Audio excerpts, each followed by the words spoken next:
ഈ വീഡിയോ ഉണ്ടല്ലോ കറക്റ്റായിട്ട് എടുത്തത് എന്താണെന്ന് വെച്ചാൽ നവംബർ 28, 2025. അതായത് ഇന്നേക്ക് നോക്കിയാൽ 1 മാസവും 19 ദിവസമായി. ഇന്ന് 2026 ജനുവരി 16 എന്നെ ആയാലും എടുത്തു.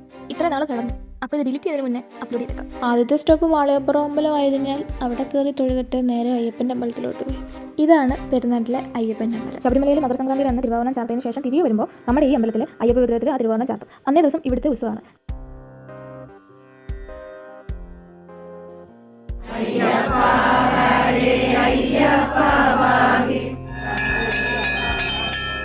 വൈകിട്ടത്തെ ദീപാരാധന സമയമായതുകൊണ്ട് ഒത്തിരി ആൾക്കാരുണ്ടായിരുന്നു. അന്നേ ദിവസമാണ് ഒരു കാര്യം മനസ്സിലാക്കുന്നത്. 12 വിളക്കാണെങ്കിലും ഇത്രയും ആൾക്കാർ അമ്പലത്തിൽ വരുന്നത് കാര്യം എന്താ? ഞാൻ ആദ്യമായിട്ടാണ് 12 വിളക്കിന് അമ്പലത്തിൽ പോകുന്നത്, അതും കല്യാണ ശേഷം. ഏത് ദീപാരാധനയും തൊഴുത് പുറത്തിറങ്ങിയപ്പോൾ പായസം കൊടുക്കുന്നു. 2 തരം പായസം, അതിൽ എള്ളു പായസം. എന്താ ടേസ്റ്റ്! എൻ്റെ ലൈഫിൽ ഞാൻ ആദ്യമായി കഴിക്കുന്നതുകൊണ്ടാണോ എനിക്കറിയാൻ പാടില്ല, ഭയങ്കര ടേസ്റ്റ്. കുറ്റിവിളക്കിൻ്റെ ഭംഗിയൊക്കെ കണ്ടുകൊണ്ട് നിന്നപ്പോൾ ഉണ്ട് അത് വെണ്ണിക്കൊണ്ട് നിന്ന് കഴിഞ്ഞാൽ ഇന്ന് വീട്ടിൽ ചെല്ലാൻ പറ്റത്തില്ല കൊച്ചേ, ഒന്ന് വരുന്നുണ്ടോ എന്നൊരു ചോദ്യം ഞാൻ കേൾക്കുന്നത്. ആ ചോദ്യം കേട്ട് ഞങ്ങൾ അവിടെ നിന്ന് ഇറങ്ങി പുറത്തു വന്നപ്പോൾ തൻ്റെ അടുത്തുള്ള വീട്ടിലെന്നാണ്.